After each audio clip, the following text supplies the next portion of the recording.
नीति वचन 31 का 26 आज हम पढ़ेंगे। जब ये मैं अभी रात में पढ़ रहा था तो मुझे एक बहुत ही सटीक इसका उत्तर मिला, जिसे मुझे लगा कि मैं आपके साथ भी इसको शेयर करूं। ये वचन क्या कहता है? वह बुद्धि की बात बोलती है और उसके वचन कृपा की शिक्षा के अनुसार होते हैं। हालेलुया। यहाँ पर बताया गया है कि एक अच्छी औरत, एक भली औरत, एक समझदार औरत कैसी होती है।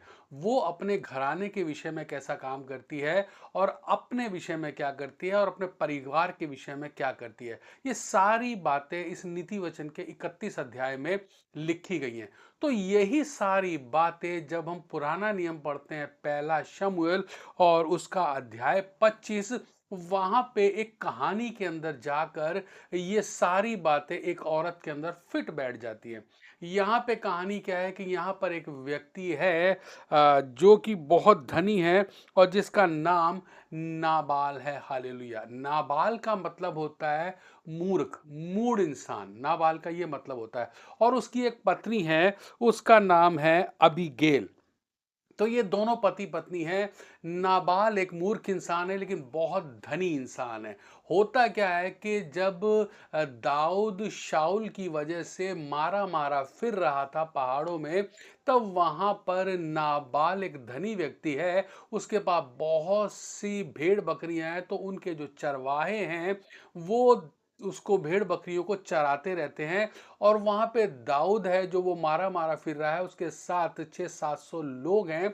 तो वो सारे लोग जब दिन में बैठते हैं तो बकरियां बकरियां चर रही होती है, तो उनकी रक्षा करते हैं और उनका नुकसान होने से बचाते हैं। तो यह जो नाबाल है, उसको इस बात की खबर पहुंचती है और राजा दाऊद चाहता है कि नाबाल उसको कुछ ना कुछ ऐसी भेंट दे जिससे कि उसका और उसके सैनिकों का सबका मनोबल बढ़ जाए और वो सारे के सारे खा पी के तंदुरुस्त हो जाएं। तो क्या होता है कि दाऊद अपने सैनिक को उसके पास भेजता है, नाबाल के पास, के उसके पास जाओ और उसको आशीर्वाद दो और आशीष दो। उसके सैनिक जाते हैं नाबाल के पास और उसको आशीर्वाद देते हैं और आशीष देते हैं और बोलते हैं कि कुछ हमें खाने पीने को दो।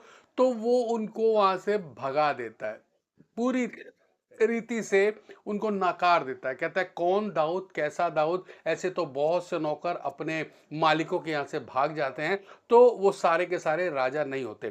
तो वहां पर वो दाऊद को एक तुच्छ व्यक्ति समझ के वहां से उसके सैनिक को वहां से भगा देता है। उसका सैनिक जाके एज इट इज जाके दाऊद को बोलता है कि ऐसे ऐसे वो नाबाल बोल रहा है। दाऊद को बहुत गुस्सा आता है और वो गुस्से में अपने सैनिकों को बोलता है कि तैयार हो जाओ, आज सुबह ही हम निकलेंगे और नाबाल के सारे घराने को तहस नहस कर देंगे। ये बातें वो कर रहे थे तो कोई व्यक्ति ऐसा था जो सुन रहा था, जो कि चरवाहा था, नाबाल का चरवाहा था। वो जाकर उसकी पत्नी अबीमेलेक को जाके, अबीगेल को जाके बोलता है कि ऐसे ऐसे दाऊद वहां पे नाश करने को आ रहा है। उसकी पत्नी बहुत समझदार होती है, जैसा कि नीति वचन में हमें पढ़ा। और उसकी पत्नी क्या करती है? यहाँ पे पहला शमूएल 25 अध्याय और उसका 18वां वचन पढ़ेंगे तो क्या लिखा है?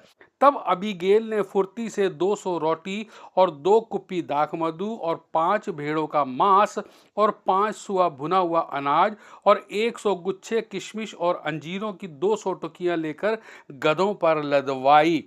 और लदवा कर वो फौरन से पेशतर चल पड़ी दाऊद को ये सारी भेंट देने के लिए। हालेलुया। बाइबल में एक वचन और है, नीति वचन 18 का 16। वो क्या कहता है?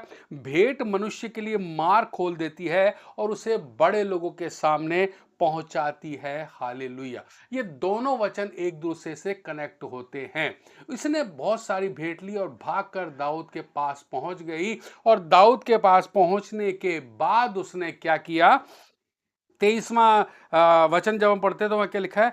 दाऊद को देखकर अबीगेल फुर्ती करके गदहे पर से उतरी और दाऊद के सम्मुख मुंह के बल भूमि पर गिरकर दंडवत किया। हालेलुया। उसने सबसे पहले गदहे पर से उतरी और उसको दंडवत किया, प्रणाम किया।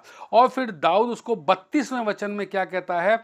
दाऊद ने अबीगेल से कहा, इज़राइल का परमेश्वर यहोवा धन्य है, जिसने आज के दिन मुझसे भेंट करने के लिए तुझे भेजा है। और तेरा विवेक धन्य है और तू आप भी धन्य है कि तूने मुझे आज के दिन खून करने और अपना बदला आप लेने से रोक लिया है, क्योंकि मनुष्य सचमुच इज़राइल का परमेश्वर यहोवा जिसने मुझे तेरी हानि करने से रोका है, उसके जीवन की शपथ, यदि तू फुर्ती करके मुझसे भेंट करने को ना आती, तो निसंदेह सवेरे उजियाला होने तक नाबाल का कोई भी लड़का ना बचता। हालेलुया, प्रेज द लॉर्ड, आमीन।